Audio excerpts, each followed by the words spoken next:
आज हम बात करने वाले हैं सैन्य अभ्यासों की। आपने ये नाम ज़रूर सुने होंगे। इकुवेरिन, खंजर, मालाबार, सूर्य किरण। और सुनते ही लगता है कि ये कौन सी भाषा है।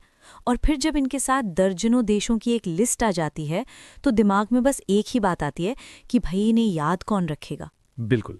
ये एक बहुत ही आम समस्या है। इसे हम इन्फॉर्मेशन ओवरलोड भी कहते हैं। लेकिन देखिए, समस्या सिर्फ नामों की नहीं है। हर अभ्यास के पीछे एक एक कहानी होती है, एक रणनीति होती है। देशों के बीच जो रिश्ते बन रहे हैं, बिगड़ रहे हैं, उसका एक आईना है ये। तो सिर्फ नाम रट लेना तो मतलब ऐसा है जैसे किसी किताब का कवर देखकर कहानी का अंदाजा लगा लिया। आज हमारा मकसद सिर्फ रटना नहीं है, बल्कि इन नामों के पीछे जो क्यों छिपा है उसे समझना है। हाँ, और इसीलिए आज हम इन जटिल नामों को यादगार कहानियों से जोड़ेंगे। कुछ अनोखी ट्रिक्स भी होंगी, लेकिन हम सिर्फ सतह पर नहीं रहेंगे।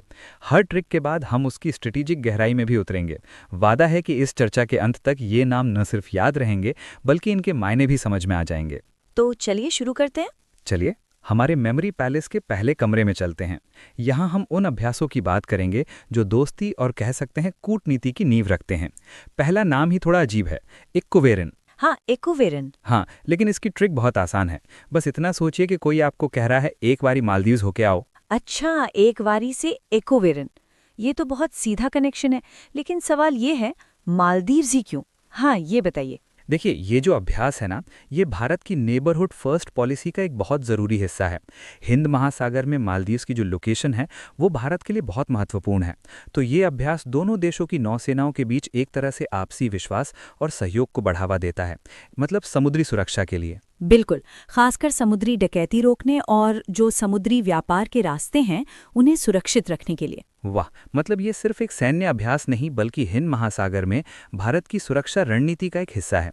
अच्छा, अब इसी कमरे में दूसरा अभ्यास देखते हैं। धर्म गार्जियन। इसकी कहानी और भी दिलचस्प है। सोचे, असली धर्म का पालन कौन करता है? कौन करता है? वो ही जो भगवान का नाम हर पल जपता है। और जपता शब्द से हमें तुरंत जापान। जापान की याद आती है। बिल्कुल, ये फोनेटिक लिंक कमाल का है। लेकिन यहाँ धर्म का मतलब सिर्फ पूजा पाठ नहीं है। ये दोनों देशों के जो साझा लोकतांत्रिक मूल्य हैं और एक स्वतंत्र और खुले इंडो पैसिफिक क्षेत्र के लिए जो उनका साझा कर्तव्य है, उसकी ओर इशारा करता है। अच्छा। हाँ, और ये अभ्यास खास तौर पर जंगल और शहरी क्षेत्रों में जो आतंकवादी विरोधी अभियान होते हैं उन पर केंद्रित है। तो ये दोनों देशों के लिए एक साझा चिंता का विषय हुआ। बिल्कुल। हम्म। लेकिन कुछ अभ्यासों के नाम तो बहुत आक्रामक होते हैं, जैसे सीधे सीधे शस्त्रों पर। तो हमारे मेमोरी पैलेस का अगला कमरा इसी पर है।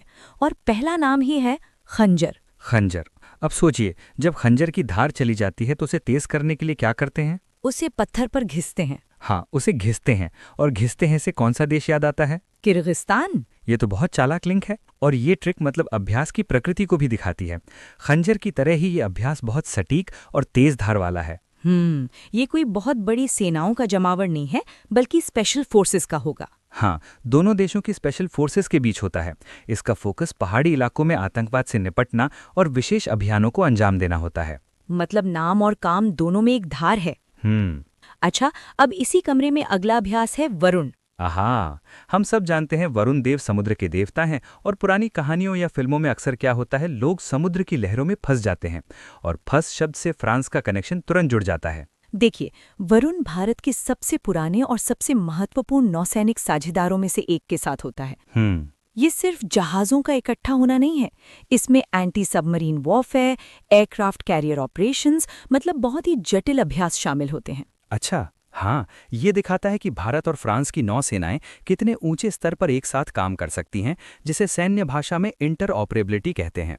तो ये सिर्फ समुद्र में फंसने की कहानी नहीं, बल्कि समुद्र पर महारत हासिल करने की कहानी है। चलिए, अब मेमोरी पैलेस के तीसरे कमरे में चलते हैं। ये हमारे कुछ प्रमुख भागीदार देशों को समर्पित है। और यहाँ पहला अभ्यास है शक्ति। शक्ति, हाँ, ये भी फ्रांस के साथ ही है, पर इसकी ट्रिक अलग है। सोचिए, आज भारत की वायु शक्ति का सबसे बड़ा प्रतीक क्या है? राफेल विमान।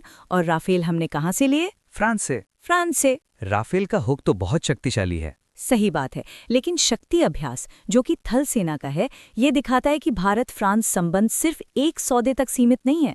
हमारे पास नौसेना के लिए वरुण है, वायुसेना के लिए गरुड़। हाँ, और थल सेना के लिए शक्ति अभ्यास है। तो ये एक त्रिसेवा साझेदारी है जो बहुत कम देशों के साथ भारत की है। ये गहरा और रणनीतिक रिश्ता दिखाता है। अगला अभ्यास बहुत सीधा है। इंद्र, इसका जवाब तो इसके नाम में ही है।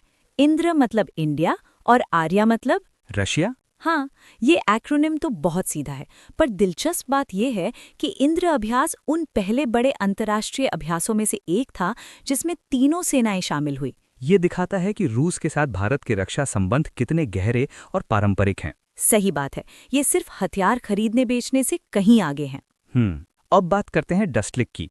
इसकी ट्रिक के लिए एक सीन की कल्पना कीजिए। अगर आपका बैग काफी देर तक बाहर धूल में पड़ा रहे तो उस पर क्या जम जाएगा? धूल यानी डस्ट और बैग से उज़्बेकिस्तान। ये एक अच्छी विजुअल ट्रिक है और डस्टलिक रणनीतिक रूप से बहुत महत्वपूर्ण है।